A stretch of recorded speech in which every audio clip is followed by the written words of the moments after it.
news featuring Trump liable in civil abuse case and restricted from sharing info, thousands march in silence, Biden calls for a fair deal, Desantis signs bill that bans buying land, NASA's new robot.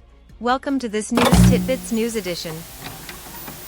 A federal jury found former President Donald Trump liable in a civil case for sexual abuse and defamation of Jean Carroll in 1996 and said he should pay her $5 million in total damages. The jury opted not to find Trump liable for rape but rather sexual abuse and forcible touching that injured Carroll. Trump is likely to appeal the verdict.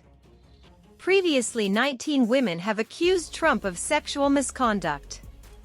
Carroll verdict bolsters their claims.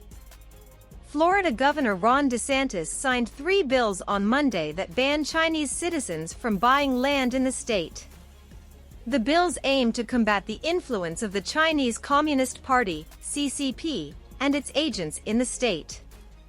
The bills are SB 264, which restricts land contracts with foreign countries and entities of concern, including China and its affiliates. SB 864, which bans state colleges and universities from accepting gifts or grants from foreign entities. SB 258, which creates a list of prohibited applications owned by foreign entities or countries of concern, such as TikTok, and requires blocking and wiping them from government servers and devices. DeSantis said he was taking action to stand against the CCP, which he called the United States' greatest geopolitical threat. He also said he was following through on his commitment to crack down on Communist China. The bills are part of a series of measures that the state has passed to target foreign countries of concern, such as Cuba, Iran, and Russia. Thousands of people in Serbia marched in silence on Monday to condemn the populist government and its failure to prevent 2 mass shootings that killed 17 people and wounded 21 last week. The shootings, one at an elementary school in Belgrade and one at a rural area south of the capital, were carried out by a 13-year-old boy and a 20-year-old man who wanted to spread fear and hate.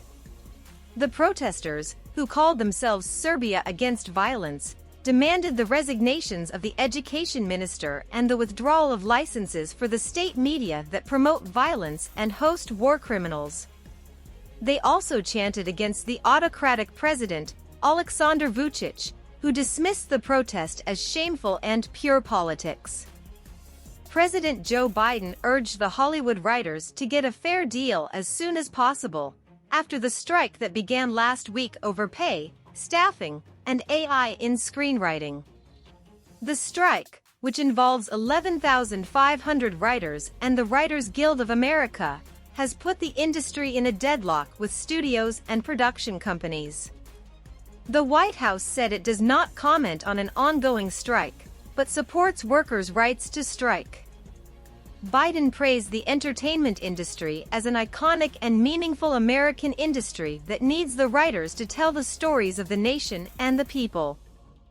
Imran Khan, the former Prime Minister of Pakistan and the leading opposition figure, was arrested and dragged from court on Tuesday by the National Accountability Bureau, a graft investigation agency.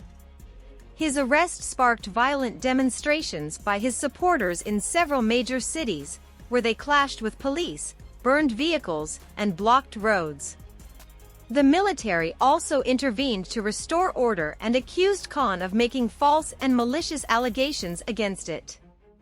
Khan, who was ousted in a no-confidence vote in April 2022, has been denouncing the cases against him as a politically motivated plot by his successor, Shehbaz Sharif, and has campaigned for early elections. He has also been wounded by a gunman at a rally in November, which he blamed on the spy agency.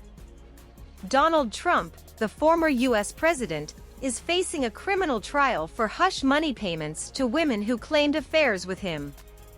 A New York State judge ordered him to not post or share any new evidence from the prosecution on social media platforms without court approval. The judge said Trump can only review the evidence with his lawyers and not copy, photograph, or transcribe it. The order was largely in line with the Manhattan District Attorney's request for a protective order, which Trump's lawyers had complained was too restrictive. Trump was charged with 34 felony counts of falsifying business records last month and has pleaded not guilty. Intel, a semiconductor chip manufacturer, announced on Monday that it would cut its workforce to reduce costs. The company did not disclose how many workers would be affected, but said the layoffs would take place across the company. Intel faced a $2.8 billion net loss and a 36% drop in revenue in the first quarter, as personal computer sales slumped. Despite the loss, the company paid out $1.5 billion in dividends. Intel had already cut employee and executive pay earlier this year and aimed to reduce costs by $3 billion in 2023. The Exobiology Extant Life Surveyor is a NASA project that aims to send a snake-like robot to Enceladus, one of Saturn's 83 moons. The robot is designed to explore, assess, and search for life in the moon's liquid ocean and cratered surface, which are influenced by its crevasse eruptions. The robot is self-propelled, adaptable, and able to collect samples for analysis. It also has rotating propulsion units that act as tracks, underwater propellers, and gripping mechanisms. The project faces challenges such as the 300 degrees Fahrenheit below zero temperatures and the uncertain launch date, but it also offers benefits such as deeper exploration and new knowledge of the solar system.